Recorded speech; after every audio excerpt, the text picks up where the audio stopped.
माता के जय, भारत माता के जय।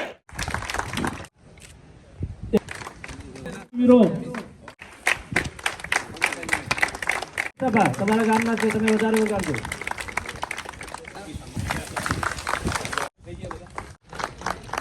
ભારત માતા કે જય, ભારત માતા કે જય, સેવ સેવ। 125 કરોડ ભારતની જનતાની અંદર લાખો યુવાનોનું સપનું હોય છે ભારતીય સૈન્યની અંદર સામેલ થવાનું અને દેશની સેવા કરવાનું। અને આ માટે થઈને 2022ની અંદર ખાસ એક નવી યોજના જે છે સરકાર દ્વારા લોન્ચ કરવામાં આવી, અગ્નિપથ।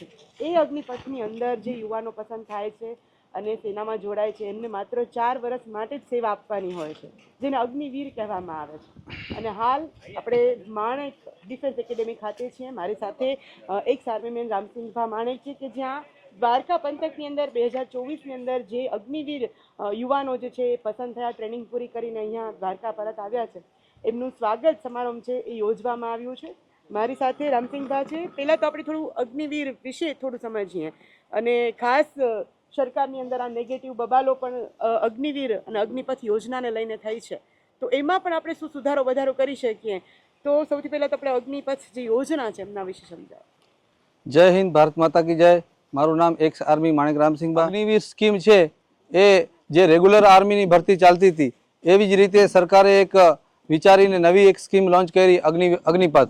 जे अग्निपथ योजना है ये 4 वर्ष माटे सरकारे लागू करी है कि जे युवानो भर्ती थाय आमां आर्मी में ए 4 वर्ष सर्विस जॉइन करे अने 4 वर्ष पछी एनुं जे मार्किंग करवामां आवे एनी आखी जे 4 वर्षनुं परफॉर्मन्स है ए चेक करी અને એમાંથી 25% જે યુવાનો છે એને પરમાનન્ટ કરવાના અને 75% 75% એને 4 વર્ષ પછી રિટાયરમેન્ટ કરવાનું। એમ સરકારને નિવેદન છે આ મીડિયા થ્રુ સરકાર પાસે કે મારી વાત પહોંચે કે આમાં સુધારાની જરૂર છે। આજે આમાં સુધારો થાય।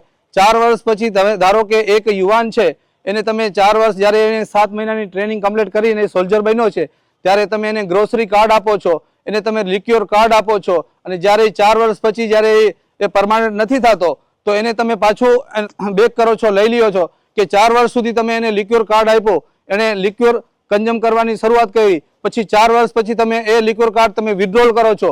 કાલ સવારે એ બહાર આવી સિવિલની અંદર અને સિવિલનું એ ચાલુ કરશે એટલે કે એક નવી એક જેને કહેવાય કે દૂષણ છે એ પેદા થશે। સરકારને એવી મારી नम्र अपील है कि 4 वर्ष पछी ए छोकराओ पासे युवानों पासे अपना भारत देशना युवानों छे एना पासेथी आ जे कार्डनी एक फेसिलिटी है एनी सतत चालवी जोईए, ए बंद न थवी जोईए। बीजा नंबर में एनु मेडिकल जे फेसिलिटी है ए बंद न थवी जोईए। भले एने तमे पेन्शन ना आपो तो ए वांधो नथी, पण कम से कम एमां सुधारो थाय, जे एनु जे पेमेंट है ए पेमेंट में वधारो थाय। आजे 4 वर्ष पछी एक युवान रिटायर थशे, धारो के आवशे तो तमे एने 12 लाख रुपया दई अने तमे छूटो करशो। आज पछी 4 वर्ष पछी 12 लाख नी किंमत पण घटी जाय छे तो एमां पण एमां वधारो थाय, एना पेमेंट में वधारो थाय। ज्यारे ए युवान 4 वर्ष पछी बारे आवे त्यारे एमां एनो अमाउंट वधे, एने कार्ड जे विथड्रोल न करवामां आवे, मेडिकल फेसिलिटी आपवामां आवे अने क्यारे पण द्वारकाधीश न करे, भगवान न करे कोई एवा इन्सिडेंट थाय तो एने जे आम एक रेग्युलर सैनिक होय 17 वर्षनी जॉब करतो होय एने जेटला पण फंड अने हक मळता होय एने आ युवानोने मळे एवी मारे हूँ एक्स आर्मी मैन छूं अने मने एनी वेदना खबर छे। मैं आर्मी नी अंदर 18 वर्ष नौकरी करी छे अने एमां जे आर्मी नी अंदर सिलेक्शन थवुं पण अघरुं छे, ट्रेनिंग करवी पण अघरी छे अने नौकरी करवी पण अघरी छे। आ एक बधा आपणे जाणीए छे के आ एक आपणी मां भारतीनी सेवा छे। नौकरी तो बीजी पण छे, तलाटीनी नौकरी छे पण तलाटीनी नौकरीमां पैसा मळता होय, पेमेंट मळतुं होय। आर्मीनी नौकरी करता होय एमां पेमेंट मळतुं होय पण तलाटीनी नौकरीमां छाती पर गोली न लागे। पण आर्मीनी एवी एक जॉब छे के एमां आपणे कही न सकीए के आर्मीनी एवी जॉब छे के छातीमां गोली लागी सके। काल सवारे चाइना सामे युद्ध थाय, पाकिस्तान सामे युद्ध थाय अथवा तो जे आपणे कश्मीरनी अंदर बॉर्डर पर मारी पोस्टिंग आवे, आसाममां माओवादी एरियामां मारी पोस्टिंग आवे तो गमे त्यारे गमे थई सके। मारे सरकारने एवो आग्रह छे के आमां बदलाव करो। जय हिंद, जय भारत। मारू नाम माणेक चेतन पावथीपा, गाम मेवासा। अग्नि आर्मी भर्ती में सिलेक्ट थयो तो भुजवारी भर्ती ने माणेक डिफेन्स एकेडमी में तो साहेब पासेथी अनुभव घणुं लीधुं अने ट्रेनिंग पण करी। मुंबई महाराष्ट्र में थई छे अने मारी रेजिमेंट आर्टिलरी है अने 7.5 महीनानी ट्रेनिंग में बीपीटी आवे, पीपीटी आवे, रसा चढ़वानो होय અને એમાં ઘણું ફિઝિકલ આવે, ફિઝિકલ ફિટ આપણે હોવા જોઈએ. અને બીજું તો કે ખાસ કરીને એકેડમીમાં આપણે તૈયારી કરી હતી એટલે ટ્રેનિંગ આરામથી નીકળી ગઈ છે. કંઈ ફાયરિંગ પ્રેક્ટિસ આવે, આર્ટિલરી રેજિમેન્ટ, અને હું ટ્રેનિંગ કરતો હતો હૈદરાબાદ આર્ટી સેન્ટરમાં. ત્યાંથી અમે દેવલારી ફાયરિંગ કરવા પણ ગયેલ હતા તોપથી.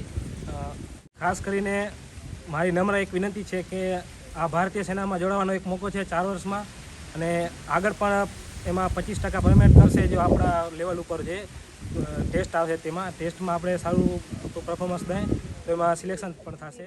યોજના છે એમાં થોડો ઘણો પણ જો ચેન્જીસ કરવામાં આવે, યુવાનોનું પેન્શન જે છે રકમ એ સમયાંતરે બદલાવવામાં આવે, વધારવામાં આવે, પછી 25% સંખ્યા જે છે એ select થાય છે, એની બદલે એ સંખ્યામાં પણ થોડો વધારો કરવામાં આવે કે અગ્નિવીર હોય એમાંથી 75% છે, 50% છે, જેટલી સંખ્યા જે છે એ સિલેક્ટ કરવામાં આવે સેનાની અંદર, તો પણ આ ચેન્જીસ જે છે એ મોટી સંખ્યામાં યુવાનોને આકર્ષી શકશે. અને સરકાર દ્વારા જે નવી યોજના છે એનો લાભ જે છે એ વધુમાં વધુ લોકોને મળશે, અને સરકાર સામે જે નેગેટિવ બબાલ થઈ છે એ પણ થોડી ઓછી થશે. દ્વારકાથી આવી જ માહિતીઓ માટે like, comment and share. Dwarka today, Vrinda Padiya. સૌને જય દ્વારકાધીશ, જય હિન્દ.